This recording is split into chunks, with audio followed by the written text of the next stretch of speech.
Buenas tardes a todos, queridos Has, gracias por participar.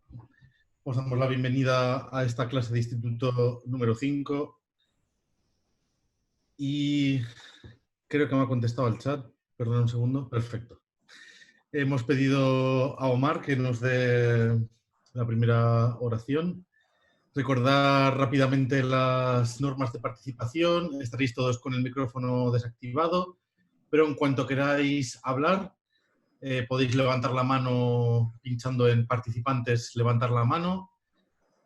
Para activar el micrófono solo tenéis que pulsar la barra espaciadora y dejarla pulsada para poder hablar. La soltáis para que se vuelva a poner en silencio el micrófono.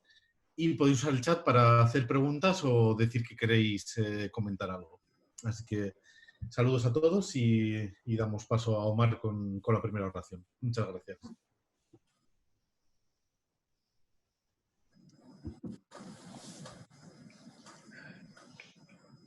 Nuestro querido Padre Celestial, muchísimas gracias por un día más que nos reunimos aquí todos juntos en esta clase.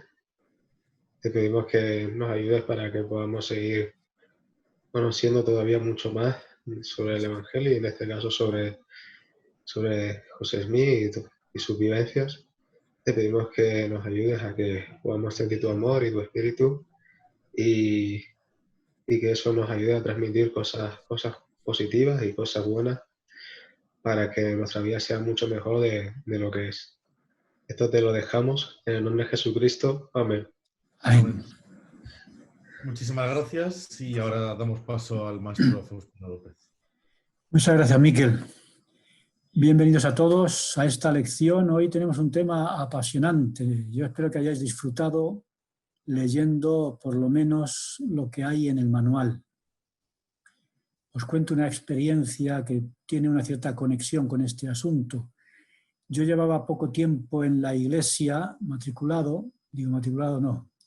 bautizado, se me mezcla la enseñanza con la teología. Y yo estaba estudiando inglés en el Instituto Británico de Madrid y la profesora, para hacer una práctica de lengua, de inglés, nos puso en un círculo a todos los alumnos presentes. Había un alumno que era testigo de Jehová, otro que era mormón, y ese era yo, y otros compañeros. Entonces, de repente, la profesora se dirigió a mí y me dijo: Faustino, todo esto en inglés, porque era una práctica de idioma, tu iglesia, la iglesia de los mormones, es una iglesia romántica, dijo. Yo nunca había pensado en la iglesia como algo romántico. Dice, es una iglesia romántica que empieza con la visita de seres celestiales en una arboleda llenándose de luz, un ángel que baja del cielo, unas planchas de oro enterradas en una montaña y todo el proceso de la traducción y otros mensajeros que vienen a la tierra. Cuéntanos algo sobre tu iglesia, esa iglesia tan romántica. Como digo, yo nunca había pensado en la iglesia desde ese punto de vista, pero es verdad que el romanticismo, si leéis un poquito por ahí en internet, se desarrolló a finales del siglo XVIII y luego en el siglo XIX, que es un movimiento que habla de lo extraordinario, ¿no? Un contacto con la naturaleza, con los hechos que a veces resultan casi inverosímiles por lo fuera de lo común, experiencias únicas que se reflejan en la música de la época, en la literatura, en el arte y demás. Y yo creo que si hay algo romántico, algo lleno de aventura y de apasionamiento, es el de la historia del libro de Abraham. Así que si lo habéis leído, ahora lo comentaremos, es una experiencia realmente única. Recuerdo que yo estaba una vez en mi oficina, en el Instituto de Religión del Templo, y el obispo de Madrid I me dijo: mira, Faustino, me han dejado este vídeo en mi buzón, pero yo supongo que esto es para ti, porque es un vídeo sobre la historia de la iglesia.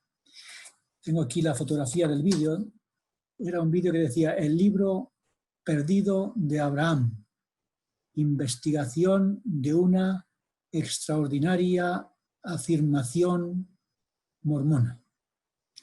Y yo dije, uy, qué interesante, un vídeo sobre la historia del libro de Abraham.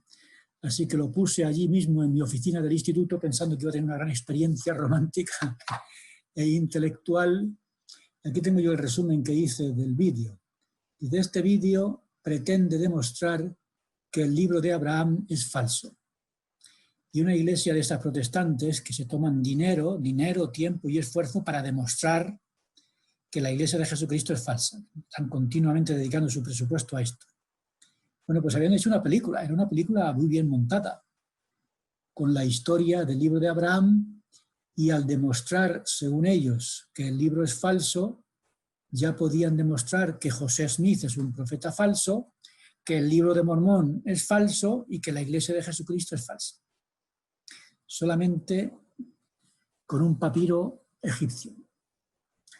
Y ciertamente el libro de Abraham se ha convertido en una herramienta anti-mormona por excelencia, precisamente por lo extraordinario del relato y por las cosas que incluye.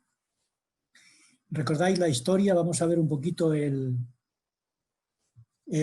cuestionario que he preparado y vamos a seguirlo con el método semejante al de la semana pasada. Vamos a usarlo como guión y vamos a ir respondiendo a cada una de las preguntas y de esa manera desarrollarlo de una manera más o menos ordenada el contenido.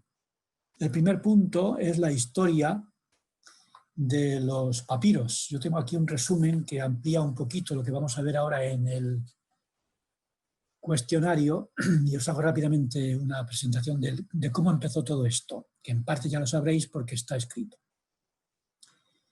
Estamos hablando de Michael Chandler, que era un inmigrante irlandés que se estableció en Pensilvania.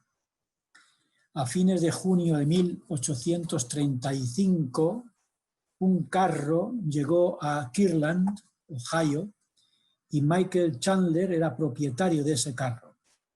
Él pidió una habitación en un hotel, ahí en Kirtland, el Hotel Riggs, y anunció que traía 4 momias egipcias y unos cuantos papiros que quería exponer en la ciudad. Él vivía de eso, de exponerlos y cobrar la entrada. Entonces colocó varios carteles anunciando la exposición y el cartel decía lo siguiente en español. Estas momias, de exposición de momias y papiros egipcios en Kirtland, Ohio. Estas momias, junto a otras 7, las encontró el famoso viajero francés Antonio Le Bolo en unas catacumbas de Egipto cerca de donde una vez estaba la incomparable ciudad de Tebas. Esto es lo que vieron los habitantes de Kirtland en las paredes. Estas momias se han expuesto en Filadelfia y en Baltimore, siempre con una gran cantidad de visitantes. La última vez, la exposición programada para solo 2 semanas tuvo que ampliarse a 5 semanas. Se exponen junto con las momias unos papiros con jeroglíficos y figuras usados por los egipcios para sus escritos. Chandler iba vendiendo por el camino, poco a poco se iba librando, yo estaba cansado de exponer las momias de un lado para otro, iba vendiendo, empezó con más momias y papiros de los que había llegado a Kirtland. Él quería hablar con José Smith porque él dice que por todas partes donde iba estaba buscando a alguien que le ayudara a traducir los papiros egipcios. Entonces él oyó hablar de José Smith, que había traducido unas planchas de oro que estaban escritas precisamente en egipcio, ¿no? Egipcio reformado.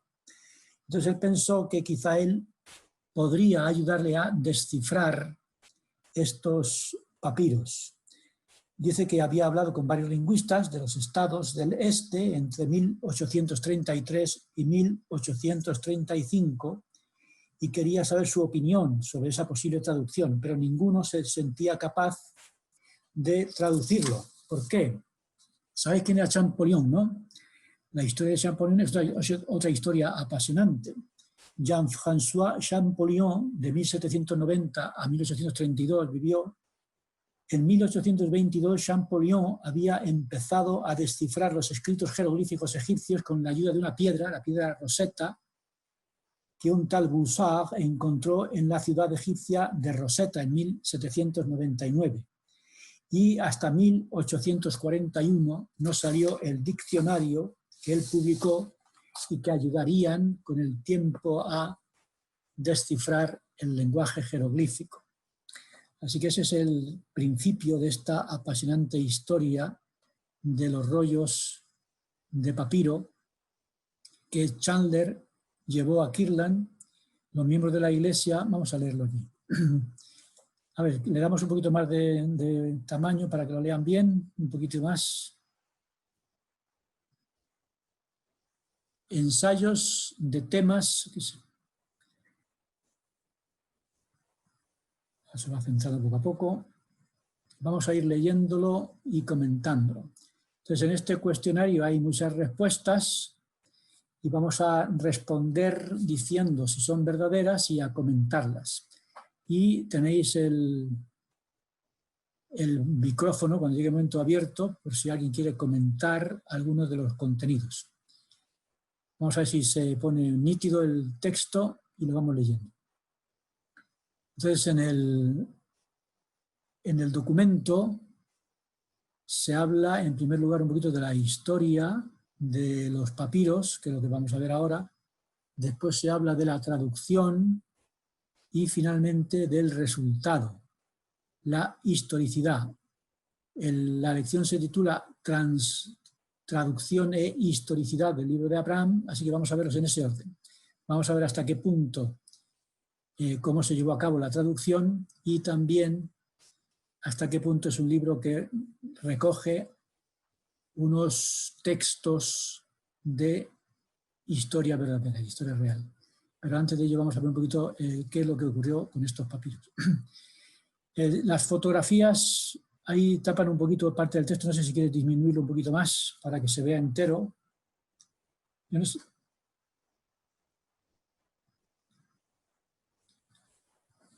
Muy bien, ahí está, perfecto. Bueno, pues venga, el número 1 son los papiros egipcios, un poquito la historia de su aparición y demás. Pues venga, vamos a ir animándonos y ir leyéndolos. El punto primero son los papiros egipcios y vamos 1 a 1. Venga, ¿quién se anima a leer el 1 a 1 y responder rápidamente? Porque aquí hay más material que la última vez y no queremos que se pase el tiempo. Vengan, si nadie se anima, ahí está.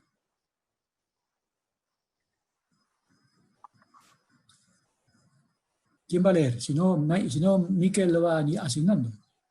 Yo puedo leer. Adelante. Dice, los papiros egipcios. En el verano de 1835, Michael Chandler llegó a Kirtland con 4 momias y varios rollos de papiro que Antonio Levolo había descubierto varios años antes en unas catacumbas en Egipto. ¿Verdadero o falso? Esa es verdadera. Perfecto, muy bien. 1, 2. Siguiente lector o lectora.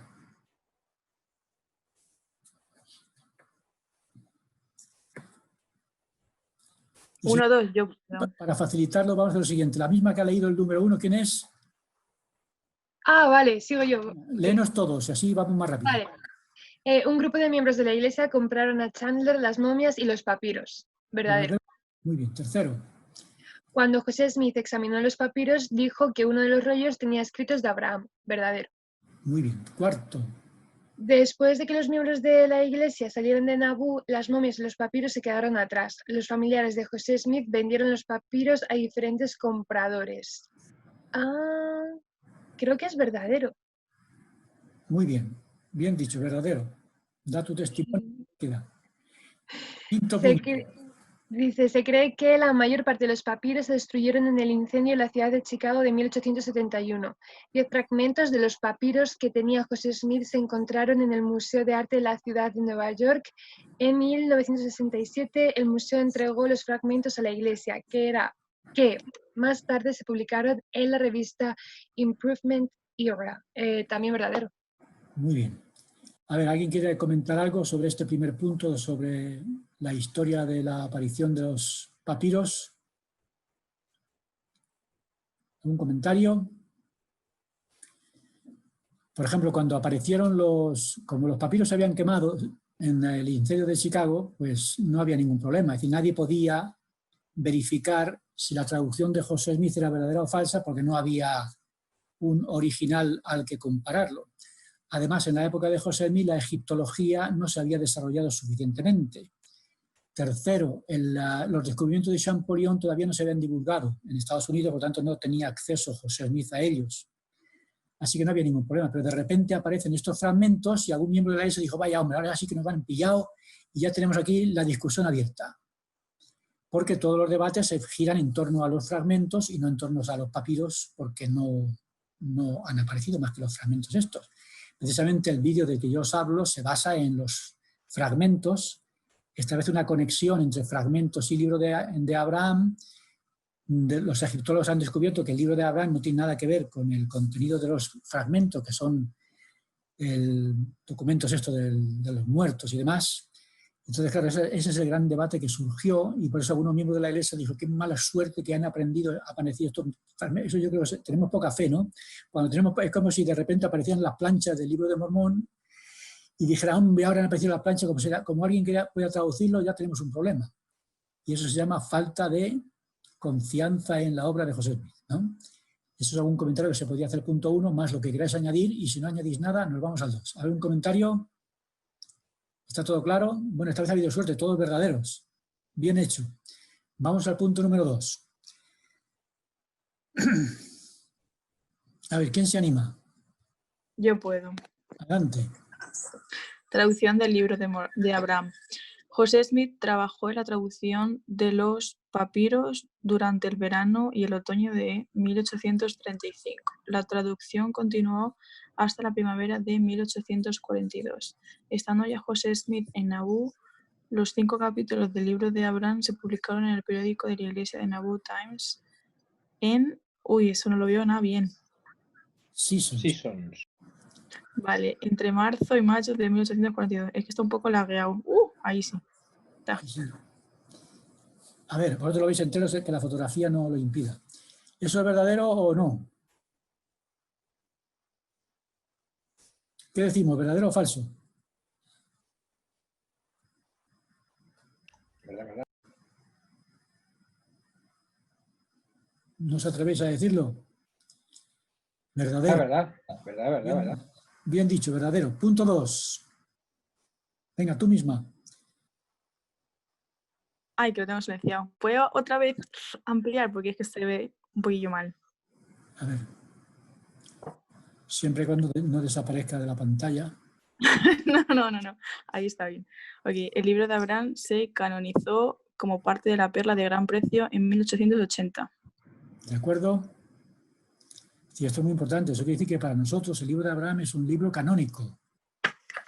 Es que alguien demuestra que es falso, mala cosa. Es como si mañana demuestran que la Biblia es falsa. Estamos perdidos, porque entonces ¿qué hacemos? Y si demuestran que es falso también, ya sí quedamos todos, ya solamente vamos a aprender de la ideología de los políticos y que nos va a salvar a todos. Punto 3. Para traducir textos hay que conocer los idiomas relacionados con la traducción, sobre todo el idioma del texto de salida, porque el idioma del texto meta suele ser la lengua materna. Entonces, cuando se habla de la traducción, en el mundo de la traducción, hay 2 tipos de textos. El texto de salida y el texto meta. ¿Cuál es el texto de salida? El texto que hay que traducir. ¿Cuál es el texto meta? El texto resultado de la traducción. Normalmente siempre el traductor traduce un texto de un idioma al suyo. Es decir, él es, por ejemplo, si yo soy español y traduzco un texto en inglés, el texto que tengo que traducir es el texto de salida y la traducción al español es el texto meta. El texto meta queda en mi lengua materna y lo tengo que traer de la lengua de salida, que es en este caso sería en inglés. Entonces este es el primer punto, es una explicación genérica sobre el mundo de la traducción. Se trata de ir de un texto de salida a un texto meta.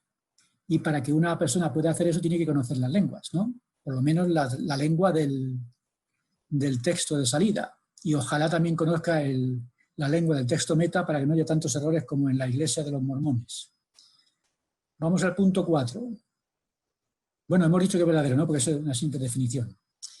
Texto 4. Ok. En los jeroglíficos egipcios se usan signos, cuyo significado se conoce gracias al descifrado de los textos contenidos en la piedra de Rosetta encontrada en 1799 y descifrada en 1822. José Smith usó estos descubrimientos para traducir los papiros. Que hemos dicho que a partir de 1841 llegaron a Europa y poco a poco se iban difundiendo. ¿Esto es verdadero o falso? José Smith conocía los descubrimientos de Champollion y por tanto lo usó para su trabajo de traducción de los signos jeroglíficos. Falso. Falso, muy bien. Entonces, si alguien dijera algo, pero José Smith nunca tuvo acceso a los descubrimientos de Champollion y por tanto él no estaba preparado desde el punto de vista académico para traducir los signos jeroglíficos de los papiros. Muy bien. El 5. No se sabe cómo hizo José Smith la traducción del papiro, texto de salida, para escribir el libro de Abraham, texto meta, porque no tenía el conocimiento necesario para descifrar los signos jeroglíficos del papiro. Hemos dicho que para que alguien traduzca un texto tiene que conocer las lenguas correspondientes. Y José Smith no sabía absolutamente nada del significado de los signos jeroglíficos, cosa bastante generalizada en aquella época porque todavía lo de Champollion no se había difundido suficientemente. ¿Esto es verdadero o falso? Verdadero. Verdadero, muy bien. José Smith no sabía nada, por tanto ahí tiene un problema él. Punto 6. Vamos a compararlo también con la traducción del Libro de Mormón. Ok. Sobre el Libro de Mormón, texto meta, no se podría decir lo mismo. No se sabe cómo hizo José Smith la traducción de las planchas, texto de salida, porque no tenía el conocimiento necesario del llamado egipcio reformado de las planchas. ¿Verdadero o falso? Verdadero. Yo creo que es falso. Verdadero. Es decir, José Smith no sabía egipcio reformado. Bueno, no solamente él, sino nadie. Los únicos que lo sabían eran los nefitas, que lo alteraron. Y no sabemos cómo lo tradujo. Por supuesto tenía el Urim y Tumim, la piedra del vidente, pero el método que siguió no lo conocemos porque él no conocía la lengua, aunque hemos visto algunos testimonios de los testigos y escribas que él dice que leía el texto en la piedra y demás. Pero vamos, que el método lingüista lo desconocemos porque él no sabía la lengua e incluso hasta el punto de que muchas veces ni siquiera utilizaba las planchas. 7. En el caso de la revisión o traducción de la Biblia, José Smith no tenía como texto de salida manuscritos antiguos hebreos del Antiguo Testamento y griego del Nuevo Testamento, sino solo una Biblia versión King James en inglés. Aún así, el texto meta, traducción de José Smith, está compuesto milagrosamente de textos originales restaurados, correcciones de contradicciones internas del texto y comentarios inspirados. ¿Verdadero o falso? Verdadero.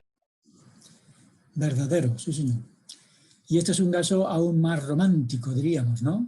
Porque José Smith, vosotros no sé si habéis visto la película Lutero. Deberíais verla, está hecha por luteranos, muy interesante la película Lutero. Y cuando Lutero lo escondió el príncipe en su castillo, ahora no recuerdo bien el nombre, siempre se me olvida el nombre, este príncipe alemán, para que no lo quemara la Inquisición, él empezó a traducir la Biblia al alemán. La traducción de la Biblia al alemán es uno de los grandes documentos fundamentales de la lengua alemana. Y hay una escena en la que él está traduciendo el Nuevo Testamento del griego al alemán. Sabéis que el Nuevo Testamento estaba en griego y el Antiguo Testamento en hebreo. Y ahí le vemos al pobre Lutero luchando para convertir el griego en alemán, cosa bastante complicada.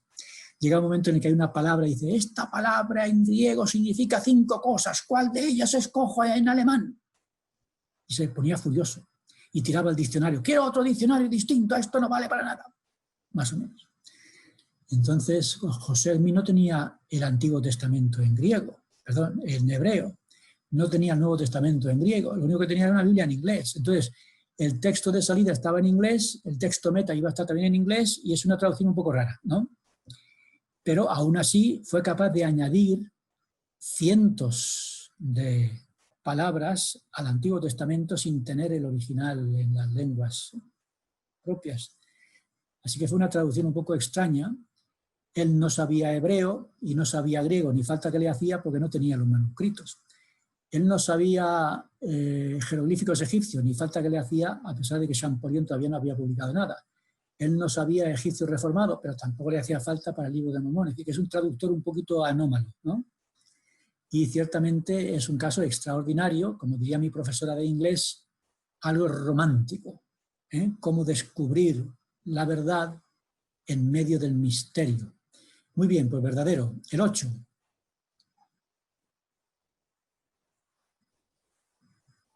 El libro de Abraham fue la última traducción de José Smith. ¿Verdadero o falso? Todo esto está en la lección del manual que tenéis. ¿Qué ponemos? ¿Verde o rojo? Él no siguió revisando la Biblia después con Sidney Rigdon. El manual dice que ya esta fue su última traducción, así que yo tendría que mirar entonces a la que dices eso. Ahora ya me has entrado la duda en la cabeza. Pero cronológicamente habrá que ver si realmente José Smith, después de esto, acabó su obra porque acabó con su vida. Pero una buena pregunta para analizar. ¿En qué fecha se acabó la traducción de la Biblia y en qué fecha se acabó la traducción del libro de Abraham? Y esas fechas nos dirán una cosa u otra, porque ahora mi memoria, aunque esos datos están a mano, no los recuerdo bien, pero eso es una buena pregunta. Pero vamos, la lección dice que fue su última traducción. Por tanto, ponemos verdadero, pero tenemos que aclarar este comentario contrastando fechas de uno y otro. Vamos al 9. En sus traducciones, José Smith no dijo que conociera las lenguas antiguas de los registros que traducía. Egipto reformado en la traducción de las planchas del Libro de Mormón, signos jeroglíficos egipcios en la traducción del papiro del Libro de Abraham y hebreo y griego en la traducción de la Biblia. ¿Cierto o falso?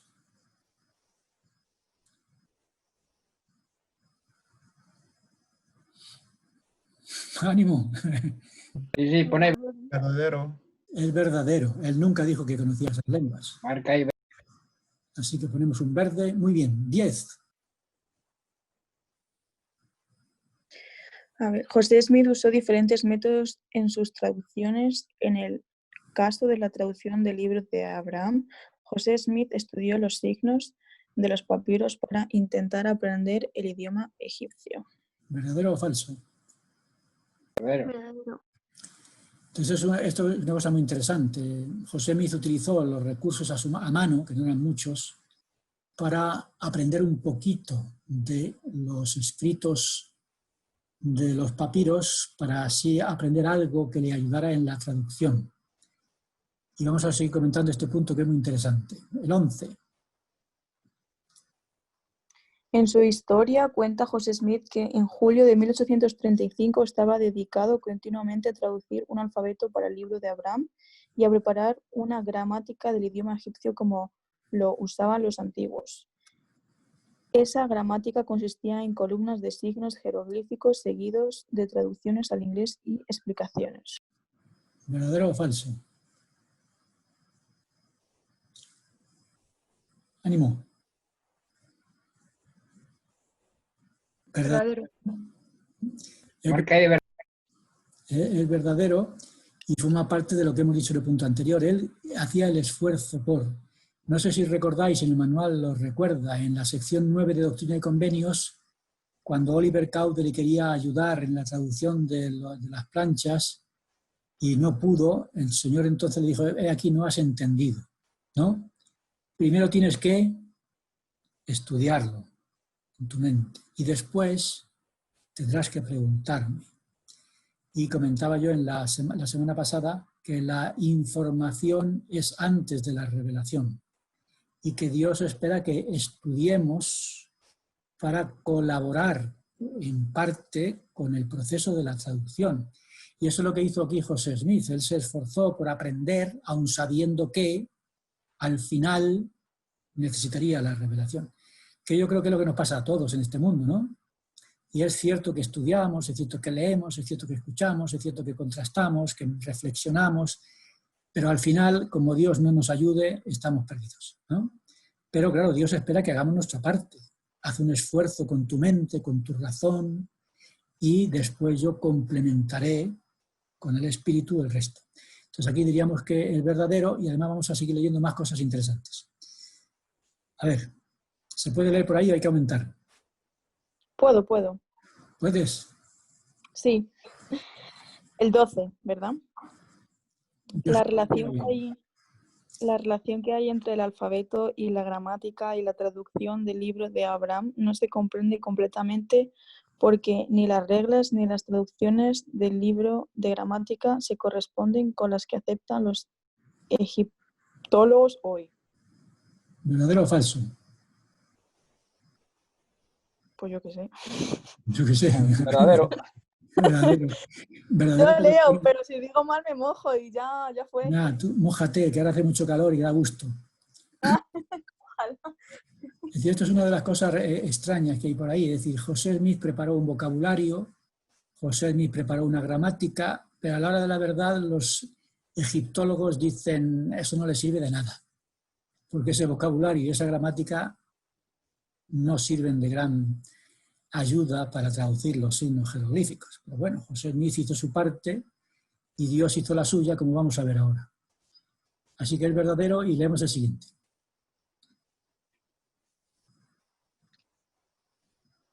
Yo tenía silencio, ok. Aunque los registros indican que José y otros estudiaron los papiros, los observadores cercanos creían que la traducción vino por revelación.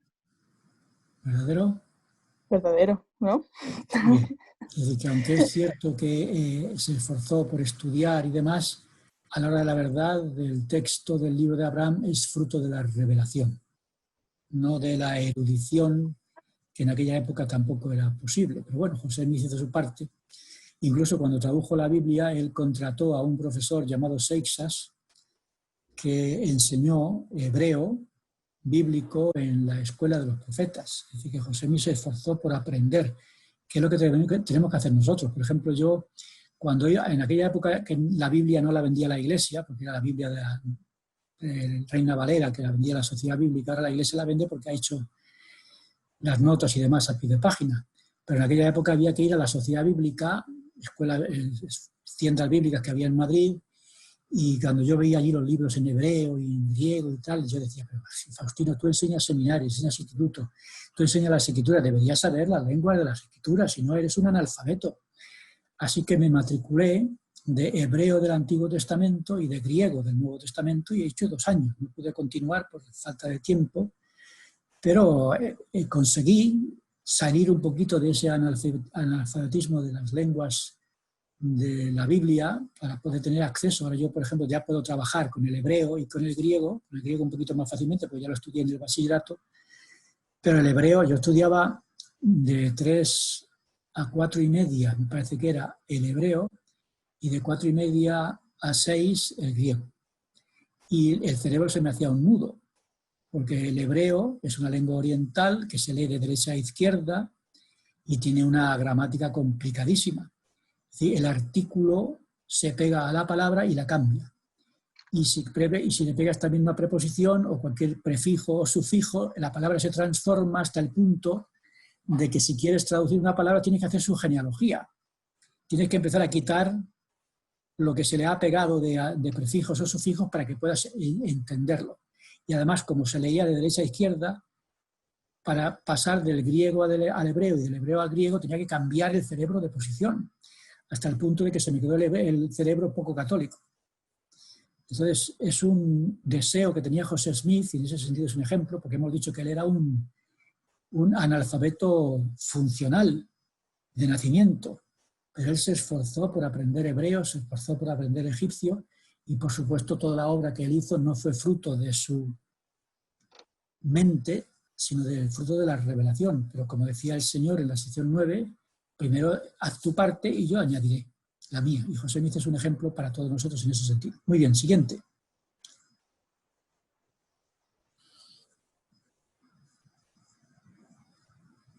Quizá no se pueda hablar de una traducción en sentido estricto, porque como ocurrió con la revelación que recibió sobre la vida de Moisés mientras traducía la Biblia, el texto bíblico sirvió de inspiración, y lo mismo ocurrió con la revelación sobre la vida de Abraham mientras estudiaba los papiros. La Biblia y los rollos del papiro sirvieron de catalizadores del proceso de revelación. Fueron un medio para la meditación que produjo la revelación. ¿Verdadero o falso?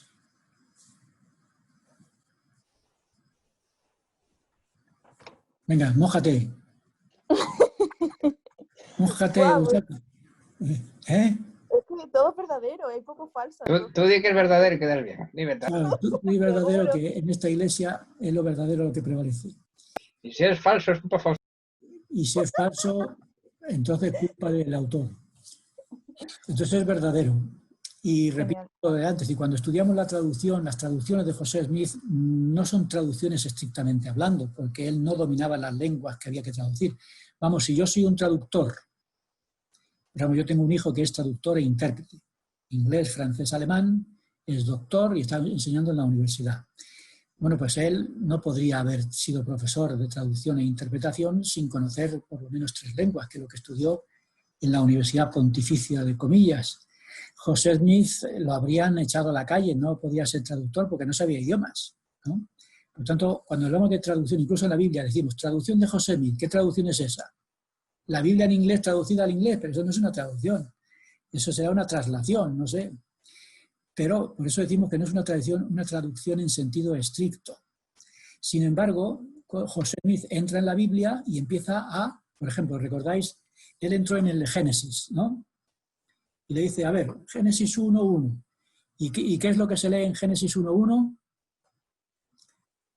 La creación, ¿no? Y dice José Smith, aquí falta algo, toma nota. Y redactó Moisés 1. ¿Qué es Moisés 1? Pues Moisés 1 es lo que se quitó del Antiguo Testamento y que explica el propósito de la creación. Porque todos sabemos que Dios creó el mundo, pero ¿para qué? Pues Moisés 39, ¿no? Entonces José Smith se sacó de la manga un capítulo entero anterior a Génesis. ¿Cómo lo hizo? Porque no tenía ningún ningún manuscrito del Antiguo Testamento. Y aunque lo hubiera tenido, no existe. Porque era un manuscrito perdido. Entonces José Smith tenía la Biblia a la vista, ¿para qué? Para motivarse. Era un catalizador. ¿Os acordáis en el bachillerato? Bueno, yo hablo en pasado porque ya el bachillerato está en el pasado. ¿Qué es un catalizador? ¿Os acordáis? En química se estudiaban los catalizadores, ¿no? ¿Qué es un catalizador? No es mecánica. Algo que acelera. Es que quería decir algo, pero bueno, ahora que hiciste la pregunta del catalizador, pues es algo que acelera una reacción química sin ser parte de ella. No obstante, haciendo referencia a lo que dijiste sobre la Biblia, entonces lo que vendría a ser el capítulo 1 de Moisés no sería una traducción, sí sería una restauración. Exactamente. Por eso pone ahí que restauró textos antiguos. Es decir, Moisés 1 es Génesis 0. La Biblia empieza con Génesis 0, que es Moisés 1, y luego ya Moisés 2 es Génesis 1.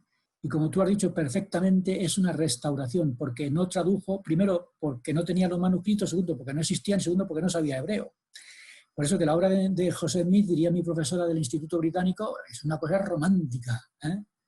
Que te enamoras del aire, ¿eh? Te enamoras de la luz, te enamoras de cosas que son tan extraordinarias que solamente existen en tu interior, ¿no?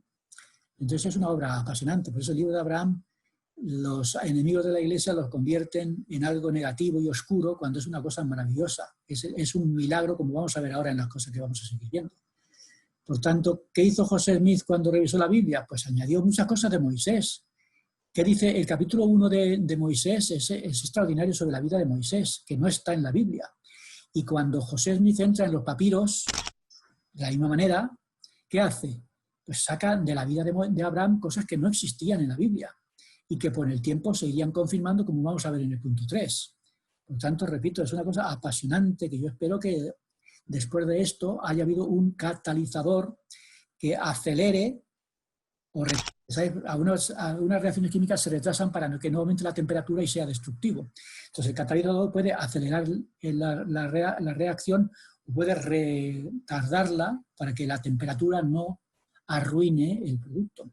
Entonces un catalizador. José Smith tenía delante los papiros, no los entendía, pero ese papiro despertaba en él el deseo de aprender egipcio, el deseo de desarrollar una gramática, el deseo de desarrollar un vocabulario, el deseo de aprender, y de repente se produce el milagro. Y es que Dios le revela lo que necesita saber para enseñar muchas cosas sobre Abraham que la Biblia no enseña. Por eso decimos que es una inspiración. Y yo creo que no pasa todo, ¿no pasa a vosotros todo?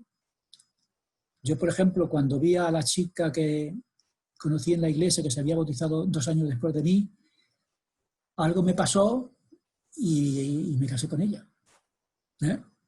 ¿Y qué es lo que ha pasado ahí? Porque tenemos una familia maravillosa, no es una cosa creativa y romántica.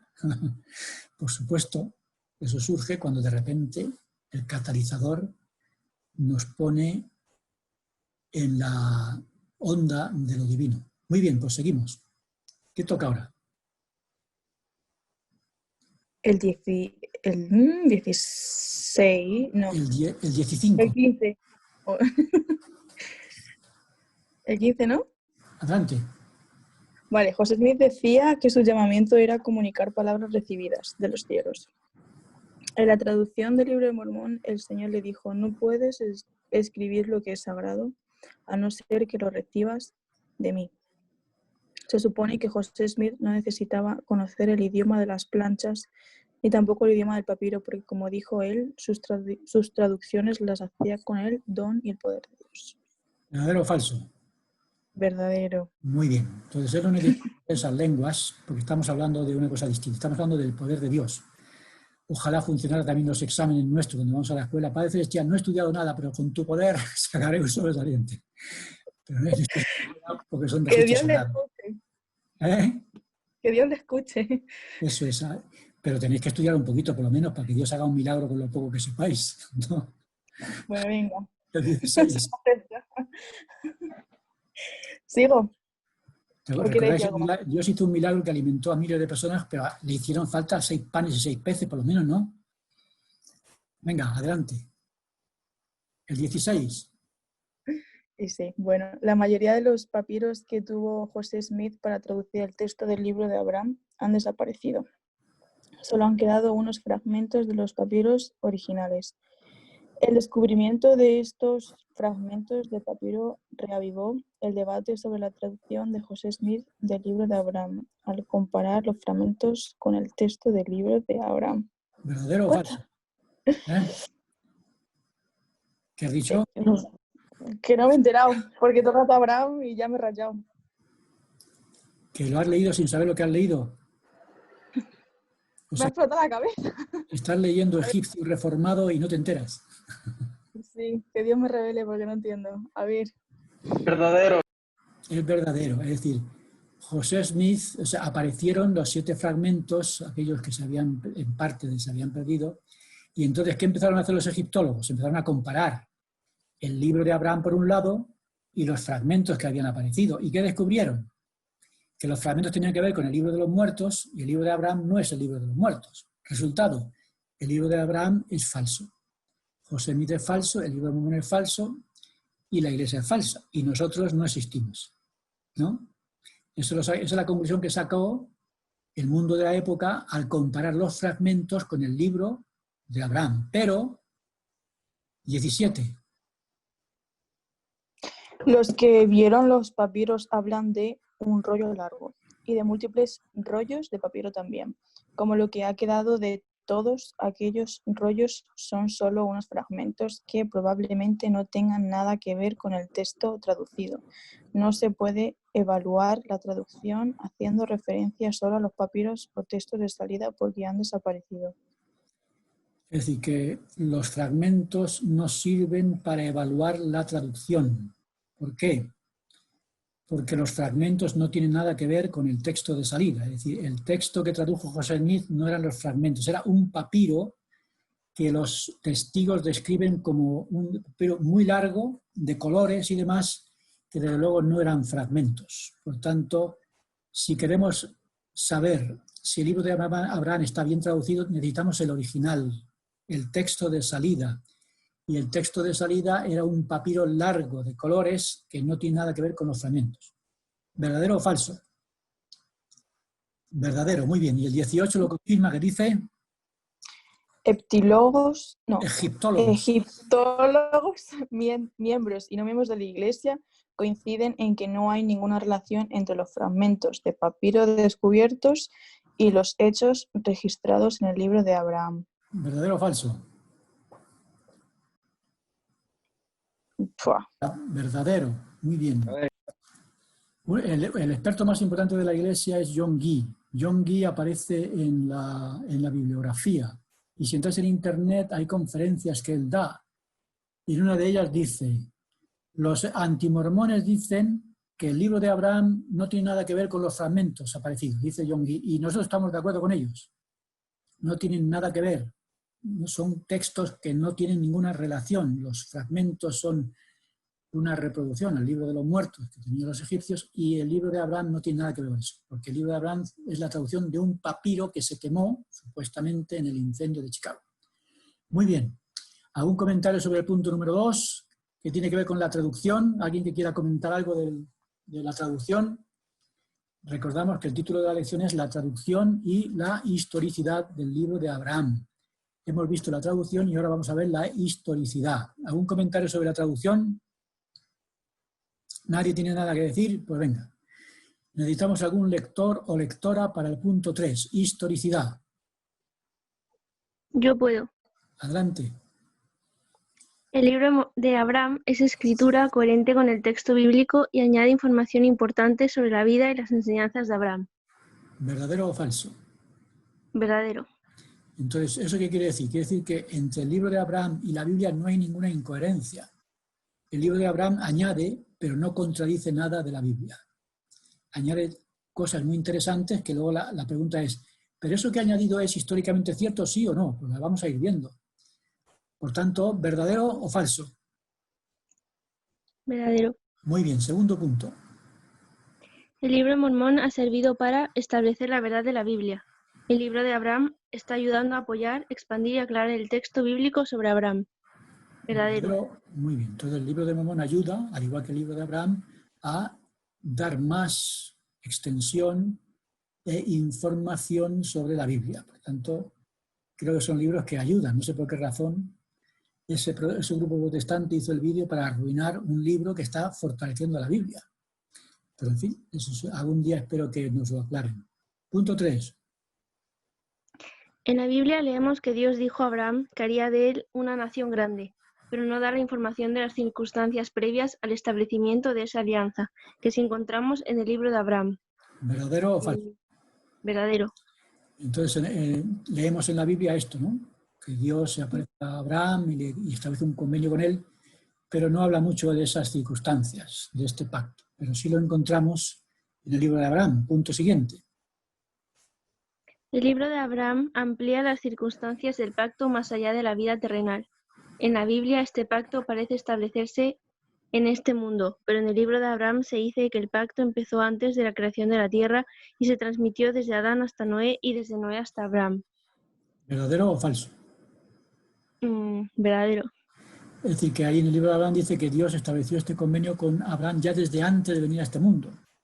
Precisamente porque el libro de Abraham establece la vida preterrenal, que es algo en lo que no creen los cristianos, pobrecillos.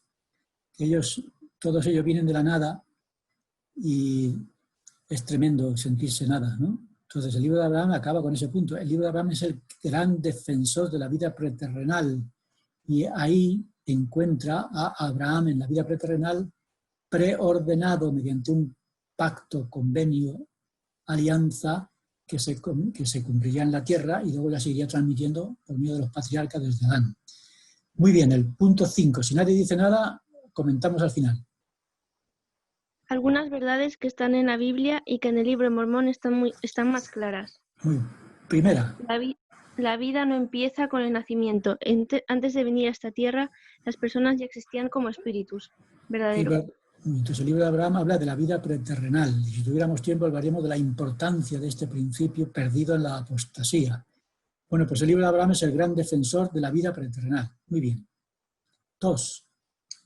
Abraham vio que uno de esos espíritus era semejante a Dios, era Jesucristo. Él vio a Jesucristo como el gran espíritu semejante a Dios y, dice el 3, Jesucristo dirigió a otros espíritus para organizar la materia preexistente en una tierra. La tierra no se creó de la nada. ¿verdadero o falso? Verdadero. El libro de Abraham dice que Dios organizó la materia existente y la ordenó. Los cristianos han dicho durante siglos que no había nada y Dios sacó la materia de la nada y así creó el mundo. El libro de Abraham dice que no creó, sino que organizó. Y luego José Smith explicaba que creó no es sinónimo de sacar algo de la nada, sino organizar algo ya existente. Así que la palabra organizar es lo que aparece en el libro de Abraham, dejando claro que la materia ya existía y que lo que Dios hizo fue organizarla en un mundo, no crearla de la nada. Perfecto. Punto 4. Abraham aprendió que la vida en este mundo es fundamental para el plan de felicidad preparado por Dios para sus hijos. Y con esto los probaremos, para ver si harán todas las cosas que el Señor su Dios les mandare, para añadir gloria a los fieles. ¿Verdadero o falso? Verdadero. Así que en esta vida hemos venido a que nos aprueben, ¿no? O a que nos vamos a demostrar quiénes somos. Ya demostramos algo en la vida preterrenal, primer curso, ahora tenemos que demostrarlo en el segundo curso. Así que la importancia de esta vida la deja muy clara Abraham en estos textos. Muy bien, y el punto número 6, ¿cuál? El libro de Abraham coincide con muchos aspectos con el conocimiento que tenemos actualmente en el mundo antiguo. Estudios recientes muestran que a los que estaban en contra de la religión del faraón establecida en Egipto y en las regiones bajo su influencia los ejecutaban tal y como se muestra en el libro de Abraham. Así que históricamente, años después, se ha descubierto que es verdad, que todos los territorios ocupados por los egipcios condenaban a muerte y los sacrificaban si se oponían a la religión del faraón. Así que lo que pone el libro de Abraham en ese punto se confirma. Muy bien. ¿Verdadero? Sí. Puntos. Verdadero. En el libro de Abraham se habla de la planicie de Alishem, nombre no bíblico. El noroeste de Siria se encuentra una ciudad llamada Ulisum, muy parecida a Olisem. Entonces, quizá, ¿no?, esa coincidencia indica que el libro de Abraham da nombres que se habían perdido en la Biblia. Así que lo damos por verdadero porque es un dato histórico. Muy bien. Arqueológico. El punto 3. En el libro de Abraham se habla del dios de Elkena. Se ha descubierto que este nombre no bíblico es uno de los dioses que se adoraba en la antigua Mesopotamia. ¿Verdadero o falso? Verdadero. Verdadero. Es otra cosa que confirma el contenido del libro de Abraham. Cuarto. En el libro de Abraham, Dios enseña a Abraham sobre el sol, la luna y las estrellas. Te enseño estas cosas antes de que entres en Egipto, para que declares todas estas palabras. En los textos antiguos se refiere a Abraham instruyendo a los egipcios en el conocimiento de los cielos. Eupolemus, que vivió en Egipto en el siglo II a.C., escribió que Abraham enseñó astronomía y otras ciencias a los sacerdotes egipcios. ¿Verdadero o falso? Verdadero, creo. Muy bien. Entonces vemos que ya el libro de Abraham ya adelantó el hecho de que Abraham enseñó astronomía a los egipcios, que luego se fue confirmando en los descubrimientos posteriores. Muy bien. 5. Un papiro del siglo III de una biblioteca de un templo egipcio dice que el faraón intentó sacrificar a Abraham y que un ángel lo libró. En este texto afirma también que Abraham enseñó astronomía en la corte del faraón. Entonces vemos que se confirma, ¿no?, lo que dice el libro de Abraham. ¿Esto es verdadero o falso? Verdadero. Estamos hablando de la historicidad del libro de Abraham, que es el segundo punto de la lección. Y estos descubrimientos posteriores al libro de Abraham van confirmando lo que decimos, ¿no?, lo milagroso. ¿Cómo José Smith pudo saber estas cosas que no se sabían en su época y en su lugar? Bueno, pues se van confirmando que ciertamente el texto es histórico, lo que se llama historicidad del texto. 6. Tradiciones de Oriente Próximo dicen que Taré, el padre de Abraham, era idólatra. Hablan también del hambre que azotó la tierra natal de Abraham, que Abraham conocía a los ídolos egipcios y que cuando tenía 75 años salió de Harán. ¿Verdadero o falso? Verdadero. Muy bien, entonces en el Oriente Próximo hay tradiciones que han ido surgiendo que confirman lo que dice el libro de Abraham y que no sabíamos mucho con la Biblia. Pues nada, seguimos y luego ya vimos el debate al final. 7. Muchos de estos y otros textos no bíblicos se pueden encontrar en libros apócrifos, en comentarios bíblicos en tiempos de José Smith, y otros en tradiciones no bíblicas desconocidas, todas ellas para los estadounidenses del siglo XIX. ¿Verdadero o falso? Verdadero. Gracias, muy bien. La literatura apócrifa.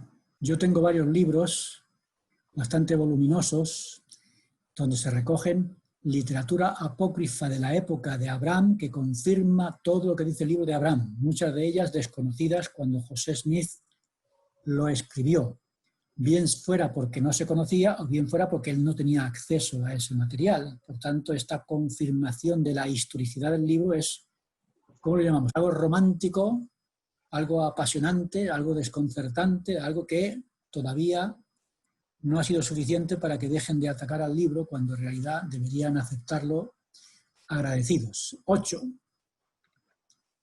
El libro de Abraham enseña sobre la naturaleza de Dios, la relación con sus hijos y los propósitos de la vida mortal. Aunque su veracidad se puede confirmar con el estudio cuidadoso de su contenido, por tratarse de un texto sagrado, es necesario también buscar la confirmación espiritual por medio de la oración. Verdadero. Verdadero. Este punto ya es el último, si no me equivoco, ¿no? Bueno, esto es interesante, aunque se va confirmando poco a poco, en el caso de la historicidad del libro, el contenido del libro de Abraham, no hay que olvidar que es un texto sagrado. ¿Y por qué pensáis que es importante confirmar su veracidad, no solamente con la mente, no solo intelectualmente, sino también espiritualmente? ¿Por qué? Porque es importante tener un testimonio espiritual y no solo racional de los hechos espirituales o de los hechos sagrados. Del libro de Mormón, del libro de Abraham, de la Biblia, de la Iglesia, de los profetas. ¿Por qué es importante esto?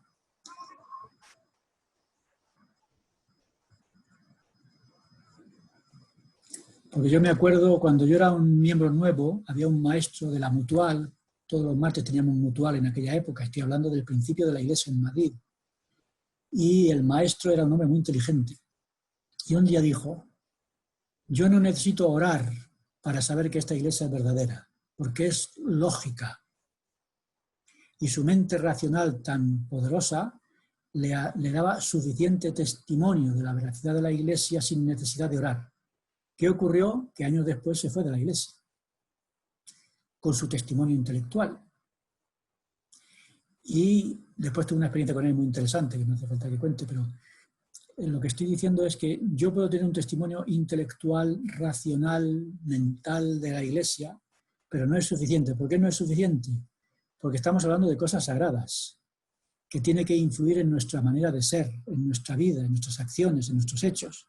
Tiene que cambiar nuestra vida, como os acordáis que cambió la vida del pueblo de Néfic después de escuchar al rey Benjamín, que ya no tenían deseo de hacer nunca lo malo, sino lo bueno continuamente. Para que esta iglesia nos salve, necesitamos saber y sentir. Y sabemos algo cuando lo estudiamos con la mente y lo sentimos cuando lo vivimos, y esa conversión que es transformación intelectual, espiritual, emocional y casi física, es lo que nos transforma y nos ayuda a perseverar.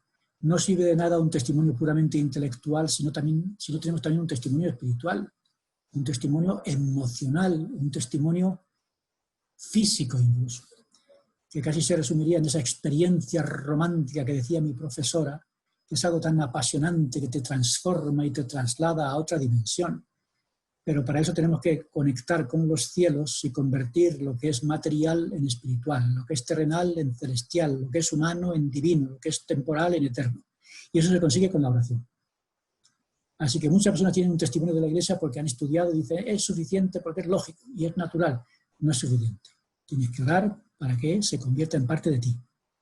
Y cuando vengan las pruebas puedas perseverar. De lo contrario, ¿cuánta gente se ha transformado intelectualmente en algo y eso no ha cambiado su vida? Muy bien, pues muchas gracias por las lecturas. Vamos a dedicar unos minutos a preguntas o a comentarios para cerrar este capítulo que yo insisto que es apasionante y que merece la pena que estudiemos. Hay mucha literatura en la Iglesia, en Internet, vídeos y demás que deberíais, si sabéis inglés, bien, y si no, pues buscáis el Urim y Tumim. A ver, comentarios o preguntas. A ver, ¿quién levanta la mano?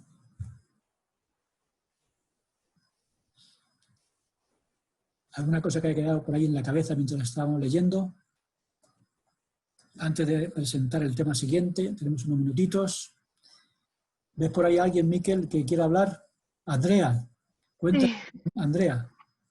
Yo quería hacer un comentario referido a lo último que has mencionado acerca de la importancia de tener también un testimonio, ¿no?, a través de la oración, porque recuerdo que en la misión, cuando serví, muchas veces nos encontrábamos como misioneros con personas de otras religiones también, ¿no?, que tienen un estudio muy profundo de las escrituras y de otros libros, ¿no?, que incluso saben muchas cosas de memoria, ¿no? Y a veces nos pasaba cuando íbamos por la calle que intentaban como atacarnos y entrar en debates de pura lógica, ¿no? Porque te leían escrituras y te lo explicaban todo con mucho detalle, ¿no? Y a veces era un poco apabullante. Y me gusta lo que comentabas de recibir un testimonio espiritual, porque el adversario es muy listo, ¿no? Y va a intentar probar incluso con la lógica y con el conocimiento de hoy en día que la restauración es mentira, ¿no? Y nos va a hacer dudar en nuestra mente, ¿no? Pero si tenemos un testimonio en nuestro corazón, eso lo cambia todo, porque es muy difícil rebatir eso. Y recuerdo que, aunque como misionera había cosas que no podía explicar con pelos y señales a las personas que conocía, ¿no? Para mí era muy importante el saber que siempre quedaba Dios para recurrir y saber la verdad, ¿no? Que yo no podía explicarle a alguien de forma perfecta algunas cosas, ¿no? Pero sabía que a través de la oración y el Espíritu, Dios sí que podía confirmarnos la verdad de todas las cosas. Entonces simplemente quería apoyar eso último que has dicho, ¿no? La importancia de asegurarnos de tener un testimonio personal de las cosas, porque nuestros sentimientos, eso sí que no va a poder rebatir, ¿no? Hoy en día, en cuanto a la lógica, muchas cosas se pueden discutir, pero lo que sentimos es algo muy personal.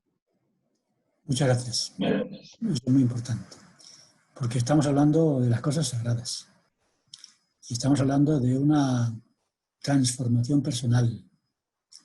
Entonces, saber no es suficiente. Yo a veces digo, el testimonio no es cuestión de saber, es cuestión de amar. Que ames la verdad, porque forma parte de ti. Por ejemplo, yo sé que mi esposa es verdadera. Yo sé que existe. Pero si no la amo, ¿qué pasa? ¿Cuánta gente sabe que la iglesia es verdadera y se ha marchado? Por eso tenemos que buscar la conexión espiritual con las cosas sagradas. Saber no es suficiente. Necesitamos sentir hasta el punto de que podamos decir, esta es la iglesia de Dios y yo sin ella no puedo vivir. Pero eso es una conversión, una transformación interior que requiere la ayuda de Dios.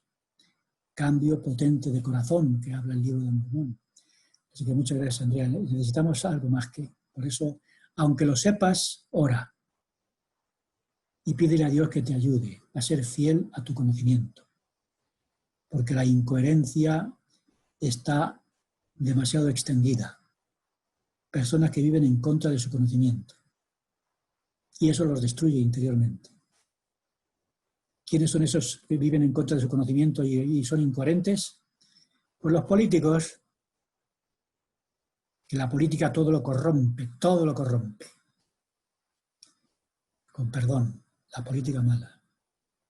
Y la religión también lo corrompe, cuando no nos une a Dios y a los principios de la verdad, y no nos hacen ejemplos de los principios. Por eso yo sé que la iglesia es verdadera y aún así todos los días le pido a Dios que me ayude a ser fiel a mi conocimiento, a mi convenio, a mi pacto con Dios. Y aunque necesitamos estudiar en la mente, como dijo el señor Oliver Cowdery, Después necesitamos la confirmación que transforma el conocimiento en una evidencia que nos ayuda a perseverar. Muchas gracias, eso es un punto muy importante. Venga, más comentarios como este y otros. Si alguien se marcha con una duda, se irá con esa duda al infierno, que la suelte ahora. Yo tengo una duda. Venga, suéltala. En el libro que mandas desde PDF, en una parte donde pone el libro de Abraham enseña que el pacto que Dios hizo con Abraham empezó en el mundo paternal y que por medio de él se conservó este pacto y se transmitieron las bendiciones salvadoras del sacerdocio hasta nosotros en la tierra. ¿A qué bendición se hace referencia? ¿A lo de multiplicar y henchir la tierra o algo así? No me acuerdo. ¿Recordáis cuáles eran las bendiciones del sacerdocio con el pacto que venían? No. Decía algunas de las bendiciones que se transmiten, que pregunta ahí Mary, ¿qué bendiciones se transmiten por medio del pacto de Abraham? Es el convenio abrahámico, ¿os acordáis? Venga, están por ahí en la cabeza. El convenio abrahámico transmite bendiciones a las personas gracias a la línea que se establece con Abraham. Por ejemplo, una de ellas es el sacerdocio, las bendiciones del sacerdocio, que es tan importante en nuestra vida. Y con el sacerdocio, pues todo lo demás, ¿no? El poder para las familias, sellar familias, transmitir los principios del Evangelio. Es decir, las bendiciones del Evangelio y del sacerdocio se transmiten por medio del convenio abrahámico. Y todo el mundo se bendice con el sacerdocio gracias a este convenio. Entonces, ¿os acordáis que Abraham buscaba las bendiciones del sacerdocio? Y yo una de las cosas que agradeceré toda mi vida es que en la iglesia me dieran el sacerdocio. Que yo utilizo para mi vida personal, para mi vida matrimonial. El otro día mi esposa se sentía muy mal, le dijo, dame una bendición. Y yo la bendije con el sacerdocio.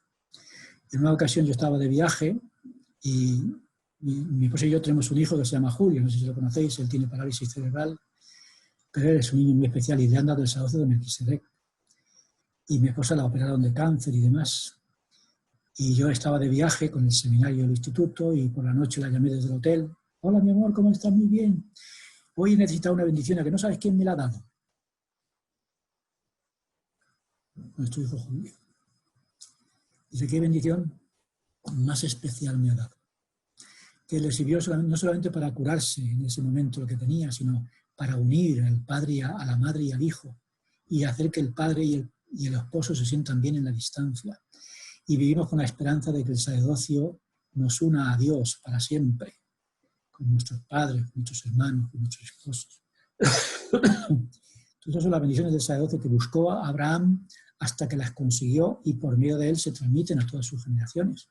No solamente a la línea, llamémoslo de sangre, sino a la línea espiritual. Todos los que hacemos pacto con Dios por medio del bautismo somos herederos del convenio abrámico y herederos de las promesas que Abraham recibió por medio del sacerdocio.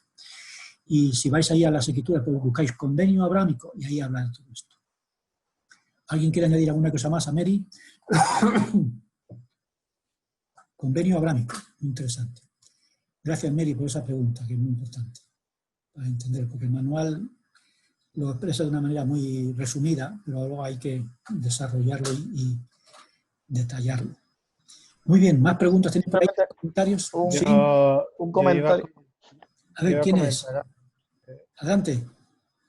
Comenta, y luego el siguiente. Sí, Faustino, con relación a lo que decías tú del amor, del poder, todo esto que hemos estado hablando, tan romántico. Sí.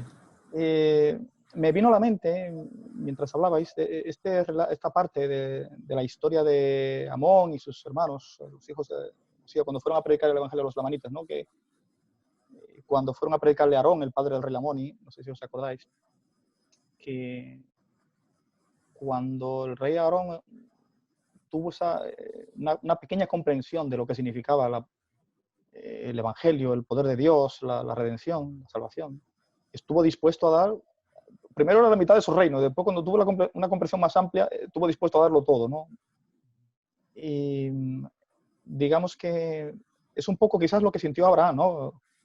Que buscó las bendiciones de los antiguos. Quizás sintió ese mismo sentimiento del rey Aarón, de que yo quiero, daría lo que fuera por tener eso también, ¿no? El rey, el padre de Lamoni. Exactamente, Aarón, el padre de Lamoni. Aarón era el misionero. Bueno, el padre de Lamoni, me estoy confundiendo ya con los nombres. Y no sabemos el nombre. Y lo mismo debe pasar con nuestro testimonio personal, es decir, debe partir de ese deseo de aspirar a eso. Si hay algo bueno, digno de alabanza, a eso aspiramos.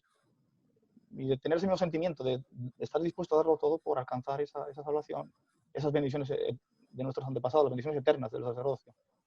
Claro que eso solamente se consigue cuando ya tienes una conversión completa, como tú bien dices. A medida que va aumentando el grado de conversión, estamos dispuestos a hacer más para conservar, ¿no?, esa conversión. Y la conversión del padre del rey Lamoni se fue aumentando, y a medida que iba aumentando estaba dispuesto a dar más y más y más, que es lo que estamos comentando.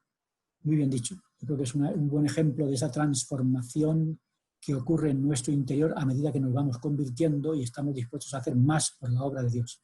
Buen comentario. ¿Había un segundo comentario también por ahí? Sí, Daniel. A ver, Daniel. Sí. Nada, a ver, que es una cosa simple. Cuando estabas hablando en la última parte, y creo que Andrea lo estuvo comentando también, estuve reflexionando un poco sobre lo que estudiamos en mi casa, con el programa Ven Sígueme. Y recuerdo que estuvimos comentando por qué nos impulsa a hacer las cosas. Porque es cierto que obtener conocimiento es un mandamiento. Dice la Escritura que nadie puede ser salvo por la ignorancia. Pero ¿qué es lo que nos impulsa a hacer las cosas? Y es al fin y al cabo lo que sentimos. Yo no pago el diezmo porque digo, venga, el 10%, venga, tengo conocimiento y voy a pagar la 10ª parte de mi salario. Sino porque lo que tú dijiste, yo amo a Dios y sé que al hacerlo Él me ha bendecido para siempre. O sea, al igual que otros mandamientos que nos pide. Al fin y al cabo va de la mano, obtener conocimiento, pero también los sentimientos que nosotros tenemos al cumplir esos principios.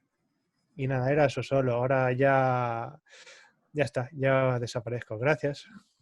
Solo y nada más y nada menos. Así que es un buen comentario. Muchas gracias, Daniel.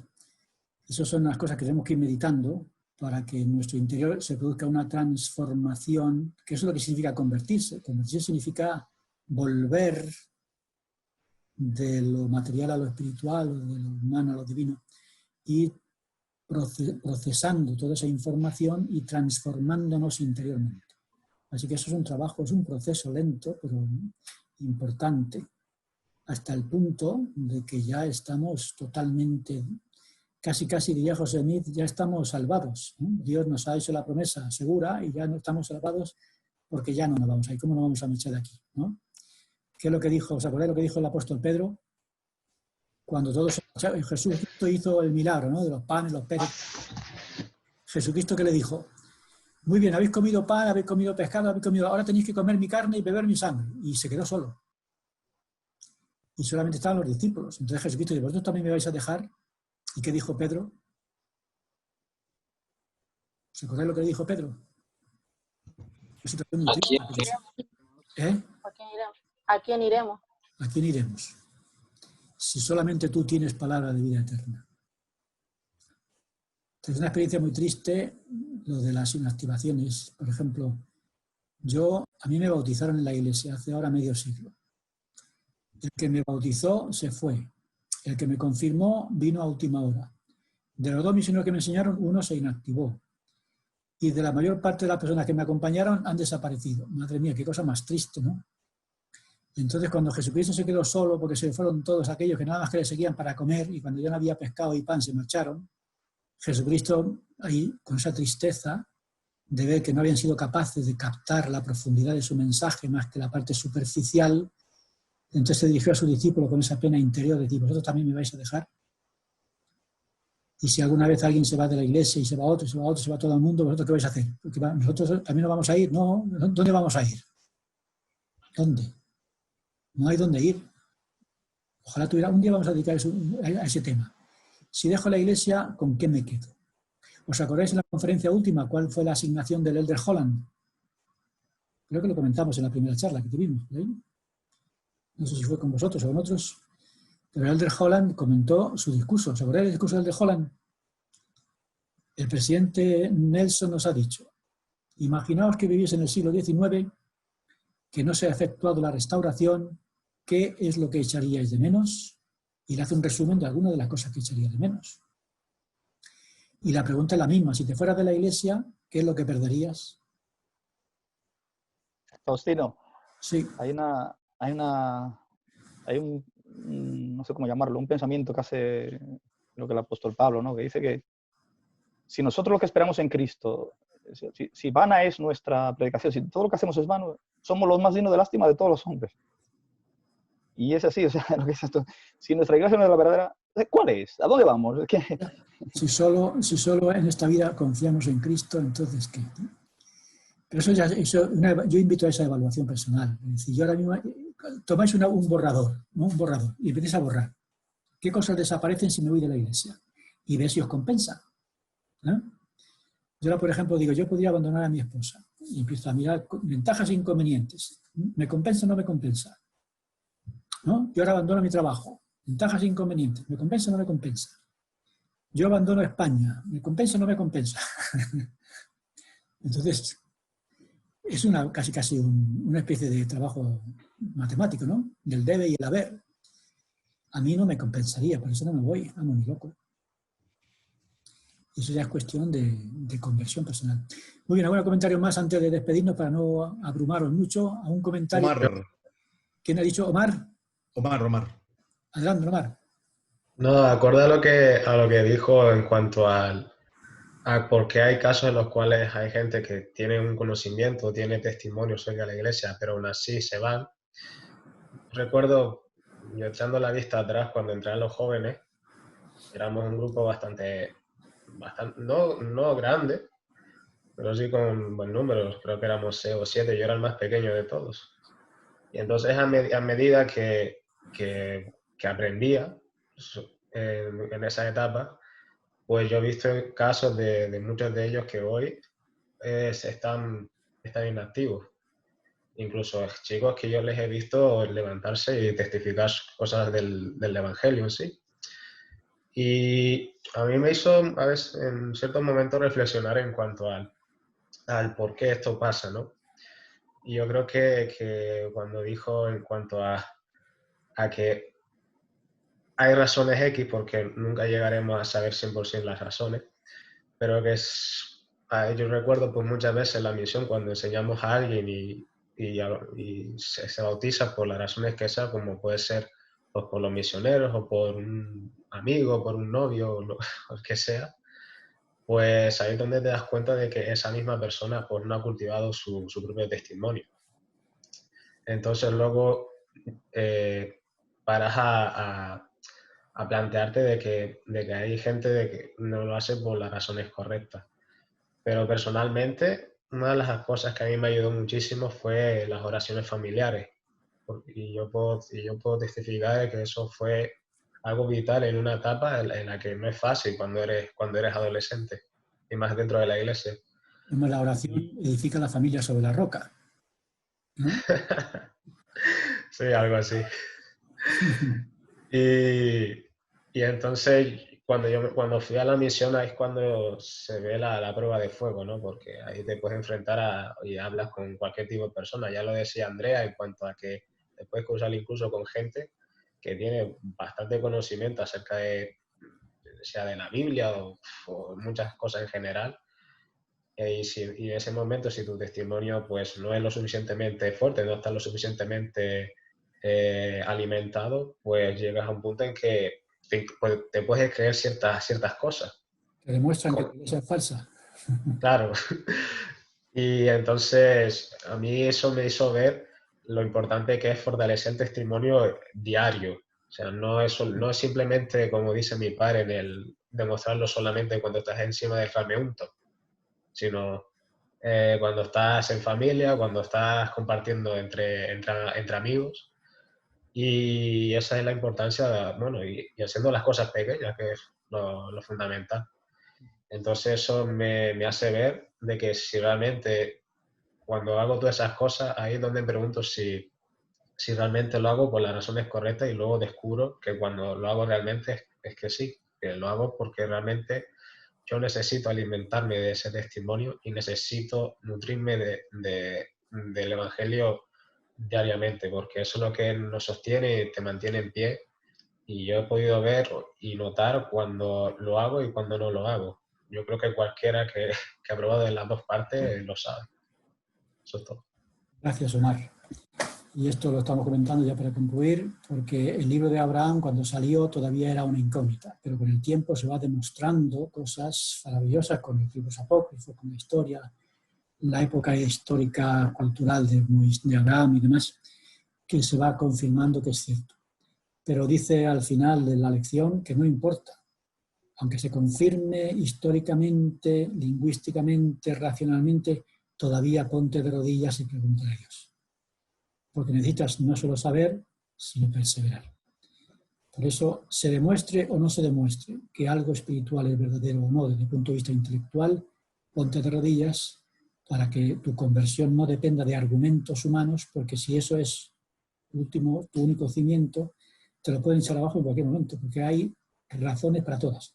Como lo del vídeo que me dieron a mí, que aquel día, después de ver el vídeo, me había marchado de la iglesia y me había dicho, hombre, este vídeo me ha demostrado que todo es falso. Y eso no puede ser. No podemos estar dependiendo de los argumentos de unos y de otros. Gracias, Omar. Gracias a todos. ¿Qué toca el próximo día?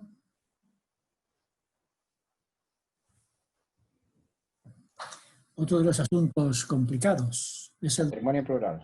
Matrimonio plural, ¿no? Os voy a dejar una frase del matrimonio plural para que la meditéis. El matrimonio plural, desde el punto de vista cultural, es muy difícil de aceptar para los que vivimos una cultura distinta, porque no encaja en nuestra cultura. Pero desde el punto de vista espiritual no lo podemos rechazar, porque si yo rechazo el matrimonio plural, ¿qué es lo que ocurriría con mi vida espiritual?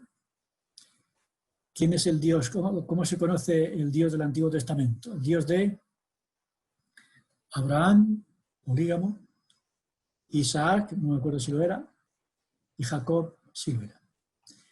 Si rechazamos el matrimonio plural desde el punto de vista cultural, lo entiendo.